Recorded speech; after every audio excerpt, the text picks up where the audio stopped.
আজকে আমি দেখাবো আপনাদের কবুতর চেনার সঠিক উপায়। আমরা অনেকেই কবুতর সঠিকভাবে চিনতে পারি না, কিন্তু আমি দেখাবো কিভাবে ঘরোয়া পদ্ধতিতে পায়রা এবং পায়রি আলাদা করা যায়। দেখতে পাচ্ছেন আপনারা আমার সামনে একটা কবুতর, এটা হচ্ছে একটা নিউবর্ন বেবি। আমি যাচাই করবো এটা আসলে কি পায়রা হয়েছে না পায়রি হয়েছে, এবং এটা করার জন্য আমার লাগবে একটা সুই এবং সুতা। আমি সুই সুতার মাঝে দেখুন কিভাবে পরীক্ষা করি, আপনারা দেখুন, তাহলে আপনারাও শিখে রাখতে পারবেন এই সহজ পদ্ধতিটা। প্রথমে এই সুই সুতাটাকে কবুতরের সামনে ঠিক গাড়ের কাছে নিয়ে আসবেন এবং এটাকে মুক্তভাবে নড়াচড়া করতে দিবেন। দেখুন এটা সোজাভাবে ডান বাম যাচ্ছে, তার মানে হলো যদি এরকম সোজাভাবে ডান বাম যায় তার মানে হলো এটা হলো কি পায়রি। এই দেখুন আমি এখন আরেকটা কবুতর নিয়ে আসলাম, এটা একটা নিউবর্ন বেবি। দেখবো আমি এটা কি পায়রা না পায়রি।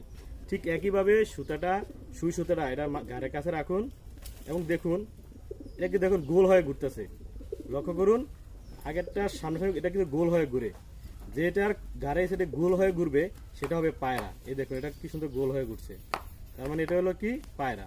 আমি আরেকটা বাচ্চা দিয়ে সেম পরীক্ষাটা করব। এই দেখুন আমি আরেকটা কবুতর নিলাম, এটাকে আমি সেম ভাবেই এই পরীক্ষাটাই করব। দেখুন এটা কি অবস্থা হয়। এই যে কবুতরটা নিলাম, এখন এই যে আমি সুই সুতাটা আবার সামনে উপরে গাড়ি করে রাখলাম। দেখুন কি হয়, এই দেখুন এটা কিন্তু সোজা হয়ে যাচ্ছে, এটা কিন্তু গোল হয়ে ঘুরতেছে না। দেখুন সোজা ডান বাম করতেছে, তার মানে হলো এটা হলো কি পায়রি।